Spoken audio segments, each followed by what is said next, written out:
What is up, guys? How's it going? It's me, it's Lucas from produceperform.com, and in this video I'm going to show you guys how to do a simple master on your live worship recording, because I know a lot of us try to get a lot of these out. We're mixing these for our churches, for our friends, for other worship teams, whoever, and you need to get it out quick. And you may have a mixing template, but mastering you're just kind of you're not really sure on. So I'm just going to run you through how I do it. It may not be how other mastering engineers do it. Do your research. Don't just do what I say. Do what others say.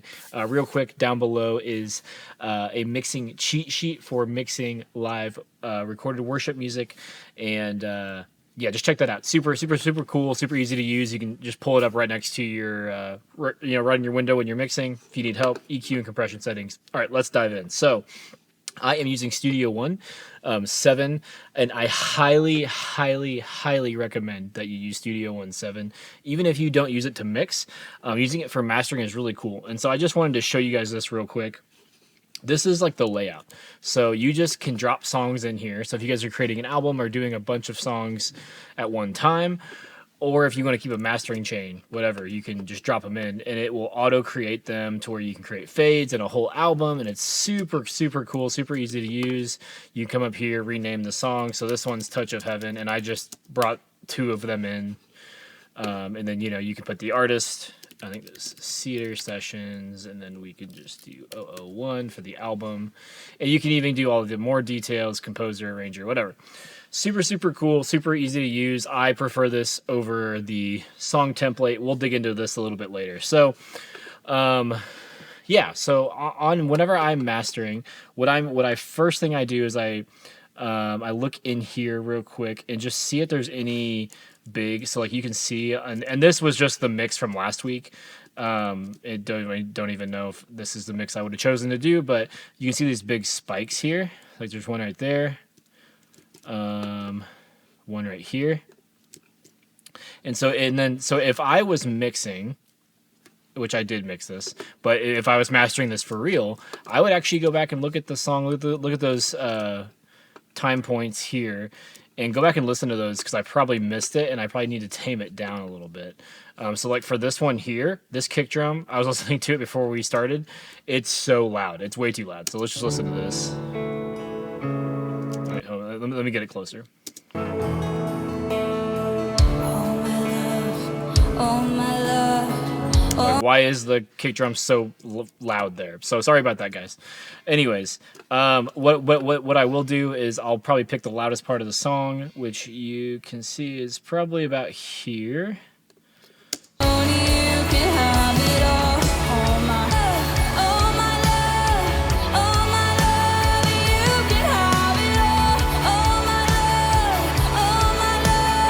If you look, our peaks are about -3.5, -3, and our RMS is sitting about 13.7. So first things first, what I do is if I'm mastering someone else's song or my own song, is I pull up this really cool plugin by Isotope called Tonal Balance Control. And so basically what this is it gives you kind of an EQ curve of any modern like music today. So, but then it gives you these presets of bass heavy, country, whatever. So I like to stick to the rock, and country is also good. You can see they're a little bit different in the lower mids, and then also pop. So what I'll do is we'll start this here.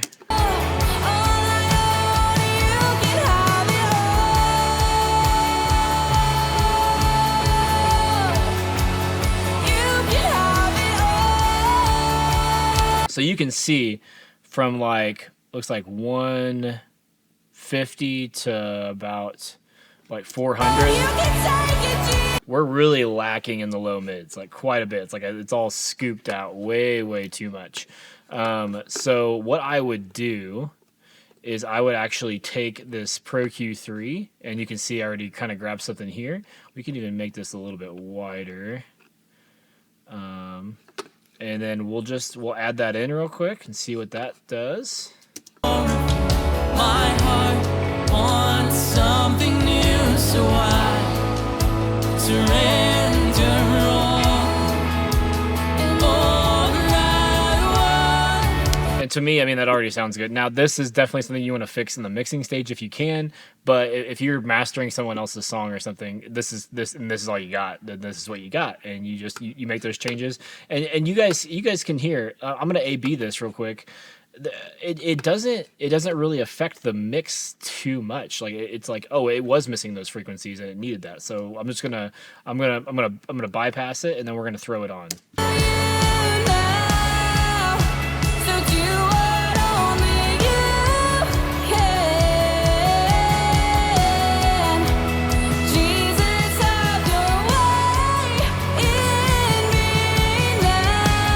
Yeah, so I mean, honestly, I love this because this gives you this kind of keeps you in check with your ears and everything, because sometimes you're mixing forever and you don't really know what to do.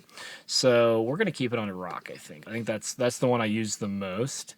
And then the next thing I like to use is the Gullfoss Master. So this is a very cool plugin. It very cool how it reacts to the song as it's going.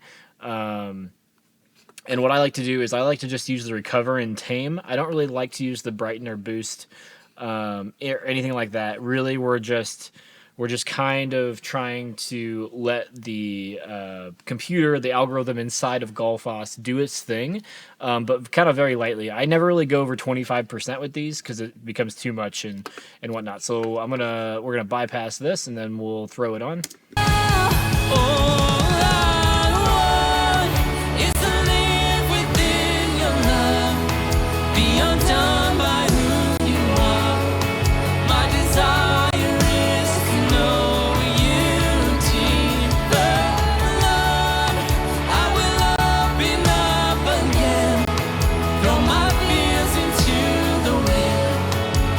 Yeah, so it just kind of opens up the mix. Like I feel like there's like a almost like an opening that happens whenever I switch it on. I pulled them back a little bit. It was probably doing a little bit too much whenever I threw it on. And then I like to, there's this little low end mixing trick we'll do at the end, or mastering trick that I'll show you guys, which is really cool. But I want to hit these limiters first. So what I like to do is I like to do 2 limiters. Okay, don't make fun of me for this, guys. I love the L2. I don't know what it is about it. It's just a very great limiter. It just sounds good. It's simple. It basically, I don't know. It's just simple. So what I'll do is I'll set this to -1 for the out ceiling, and then I will just drag this threshold down. I won't even touch anything else. I never touch anything else on this. It's wild how good this thing sounds.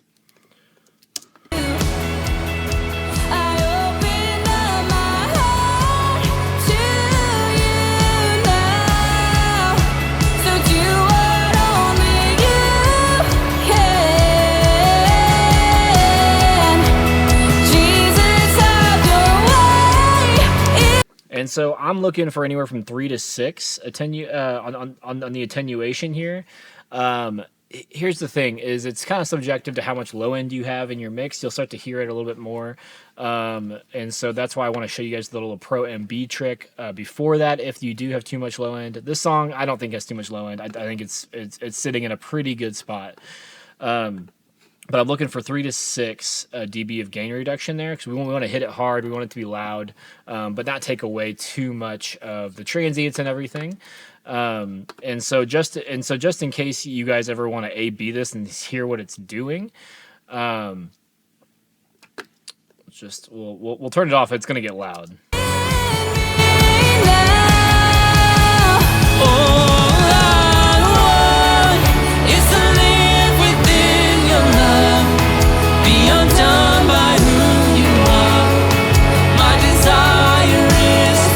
And so I just think it sounds good. And then I finish it off with the Pro L. And so now what you're going to hear with this Pro L, what we're looking for is the peaks that are coming in, and we're just going to clip them. We're just going to chop them off just a little bit, and hopefully we won't be able to even hear a difference. And so...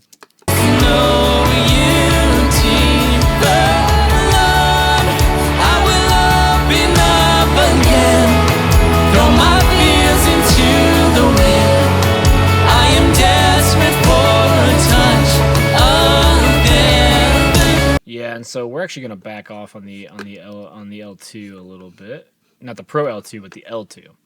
We're going to come down to -8 and see what that sounds like.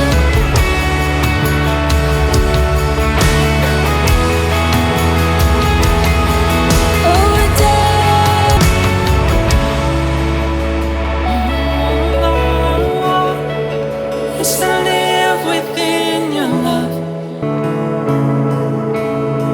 All my heart, all my soul, all I own, you can have it all. All my heart, all my soul, all I own, you can have it all. All my love, all my love, all my love, you can have it all. And yeah, I just want it doing like 1 to 2 dB of gain reduction after the L2.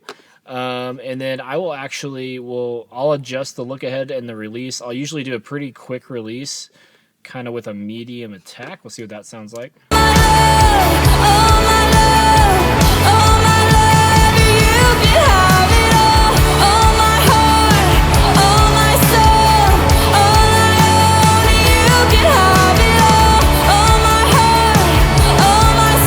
And then if your computer can handle it, I like to do the 16 times. It just gives it a smoother output.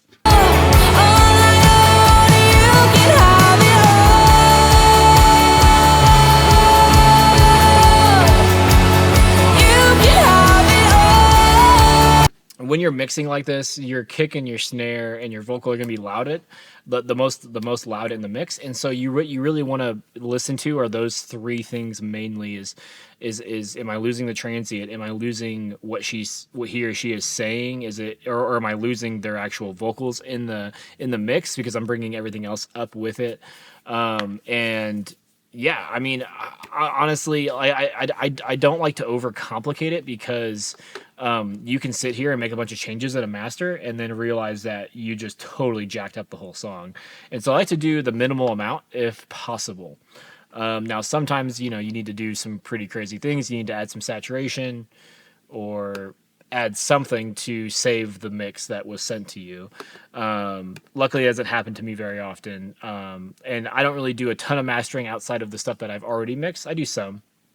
And so now let's hit this Pro MB trick real quick. So I already have it all set up. But basically what you're going to do, and you can do this with any, like,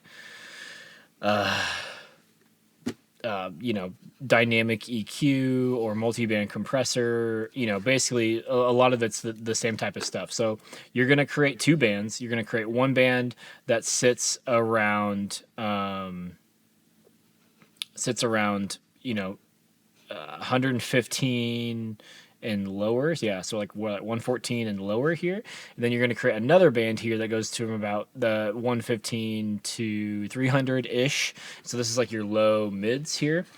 And so on this lower band, what we're going to do is we're going to boost it a little bit. And so this is going to be like your kick, some of your sub lows, stuff like that. And so it's going to be slightly boosted there. And then whenever, so like whenever, here, let me bypass this guy. And so whenever it gets kind of overloaded, it'll pull down, but otherwise it's kind of being pulled up otherwise. Live within your love, be undone by who you are. I gotta turn it on. My desire is to know you deeper. Lord, I will open up again, throw my fears into the wind. So like we can even pull it up a little bit more, and then we'll bring the range down. I am desperate for a touch of heaven. Whoa. And so that sounds cool. And then basically what we're going to do here is this low mids. I have this linked to react to this. So whenever this is being pulled down, this is being pulled up, if that makes sense. So you can kind of watch it here. Be undone by who you are. My desire is to know you deeper. Lord, I will open up again, throw my fears in. And And if you want to know how to do this, we will just go back to the default, if it'll let me here. Yeah, default setting. There we go. Okay, so create 2 bands here, and let's go. This, like I said, about 115 or so. Obviously, you need to adjust it for your song. This is going to get pulled up a little bit, and then we're going to adjust the range down. And I like on these, I like a medium attack and a pretty fast release. And then we're also going to make this completely mid only. So none of the side content. It's only the mid, the what's happening in the center of the mix. As you can see, this is now highlighted mid. And so now we're going to come over to this one. We're going to expand it up to about 300 hertz roughly. And we are going to change the range and change this to expand so that it will expand upwards. And we're just going to do like 4 dB. We'll see how that sounds. Obviously, you need to adjust it. And again, with this one, we're going to do a medium attack and a pretty fast release. And also with this one, we're going to make it mid only. And then there you have it. Let me pull this. Oh, never mind. I forgot to... Oh yeah, so we have to make this. So you have to take it off of band here and make it free. And so this is the range now that it's going to react to. So we're going to change the range to this low end here. So now it will react only to this low end. I am desperate for a touch of them.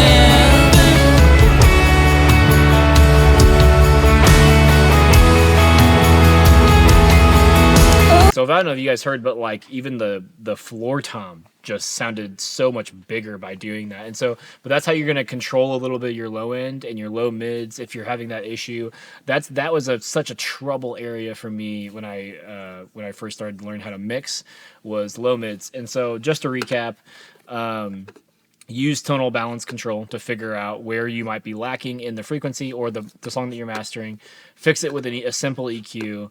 I like to use Gullfoss, but there are a ton of other plugins out there that can kind of do some cool algorithmic changes. Keep it very minimal. Like I said, under 25%, maybe even under 20% most of the time if the mix is good.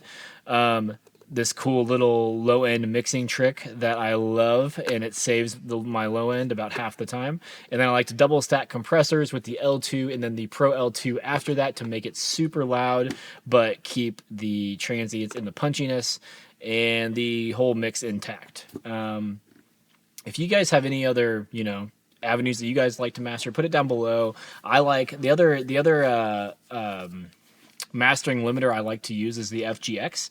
It's pretty cool, especially the FGX2. Super cool. I may do another video on that because that one alone can handle its own when it comes to mastering. And so, anyways, if you guys enjoyed the video, please like and subscribe, and do not forget the mixing cheat sheet for live recorded worship music down below. Absolutely free EQ and compression settings for you to use while you mix and create amazing mixes.